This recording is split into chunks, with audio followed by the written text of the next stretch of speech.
હાઈવેના ફૂડનો પોતાનો એક આનંદ છે અને નસીબદાર હોય છે કે ઘણી વખત આપણે લાંબા ટ્રાવેલિંગ વખતે એ આનંદ એ ફૂડનો આપણે લેતા જ હોઈએ છીએ. રેગ્યુલર દિવસોની અંદર પણ આપણા શહેરની નજીક હાઈવે ઉપર આવેલી હોટલોની અંદર આપણે જમવા જવાનું પસંદ કરતા હોઈએ છીએ. ઘરનો નાનો મોટો કોઈ પ્રસંગ હોય તો નાનકડું સેલિબ્રેશન પણ આપણે ત્યાં રાખતા હોઈએ છીએ. તો એ સેલિબ્રેશનની અંદર આ એક જગ્યા તમે એડ કરી દેજો. આરબી ન્યૂઝની અંદર આપ સૌ લોકોનું હાર્દિક સ્વાગત છે ને હું છું તમારી સાથે રવિ બરાસરા. અત્યારે હાલ આપણે 8 નેશનલ હાઈવે એટલે ભરતનગર ગામ પછી તરત જ આવે છે કૃષ્ણકુંજ હોટલ.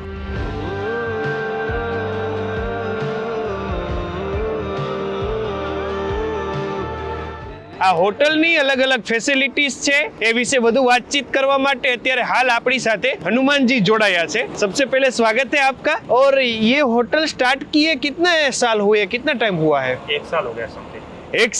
एक साल से आप सभी लोगों को फूड और वो सब दे रहे हैं. तो यहाँ पर क्या क्या है उसके बारे में थोड़ा बताइए. यहाँ पे तो सर रेस्टोरेंट है, जैसे खाना वगैरह बढ़िया चाइनीज है, पंजाबी है, गुजराती है, जो भी चारा खाना, और राजस्थानी दाल बाटी वगैरह वो भी है. और बाकी अपने रूम भी है. ओके. बढ़िया लग्जरी रूम है.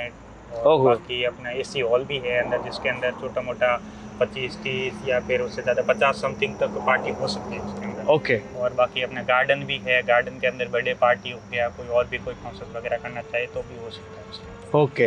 એટલે ટૂંકમાં આપણા ઘરનું નાનકડું મોટું કોઈ સેલિબ્રેશન તમારે કરવાનું થાય તો તમે આરામથી કરી શકો. સમજો ને, જો લાઇટિંગ વાળું વિશાળ અહીંયા પાર્કિંગ છે, ઘડીક કદાચ વેઇટિંગ હોય અને તમને એમ થાય કે બહારવી હવા ખાવે તો છોકરાઓ માટે હિંચકા લપસિયા રાખ્યા है, એમનો टाइम वयो जाए. आ बाजू पण के फूड जो नहीं, यहाँ पर बाहर क्या क्या मिलेगा, कितने बजे से यहाँ पे फूड स्टार्ट हो जाता है, क्या है? फूड तो सर कहता है कि सुबह 6 बजे स्टार्ट होता है. फूड का नाश्ते का देता है, लाइव नाश्ता रहता है, जो भी होता है Okay. शाम में बनेगा, जो भी डोसा है वगैरह, जो भी फास्ट फूड.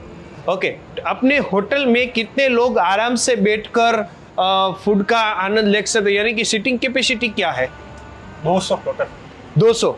अपने पास जो ऊपर रूम है वो कितने रूम है, वहाँ पे क्या क्या फैसिलिटीज है, उसके बारे में थोड़ा बताइए.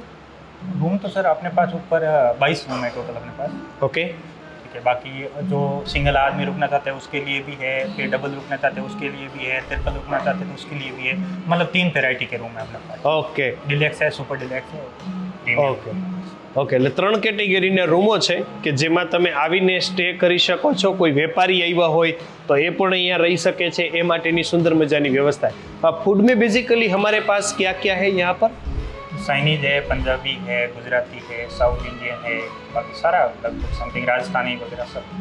जाने से पहले मोरबी के लोगों को, आपके कस्टमरों को कुछ कहना चाहते हो? नहीं, देखो सेवा में है, मौका दीजिए एक बार, बढ़िया मौका दीजिए. बाकी कुछ ભરતનગર તમે જોયેલું છે, ત્યાંથી થોડાક જ તમે આગળ આવો, પેટ્રોલ પંપ ટપો એટલે તરત જ આવે છે કૃષ્ણકુંજ હોટલ, એટલે કે કે હોટલ. આપની અનુકૂળતાએ ચોક્કસ મુલાકાત લેજો. થેન્ક યુ સો મચ અમારી સાથે જોડાવા માટે. તમે લોકો તમારા Facebook page, YouTube channel, Instagram ઉપર, અને હું હતો તમારી સાથે રવિ બરાસરા.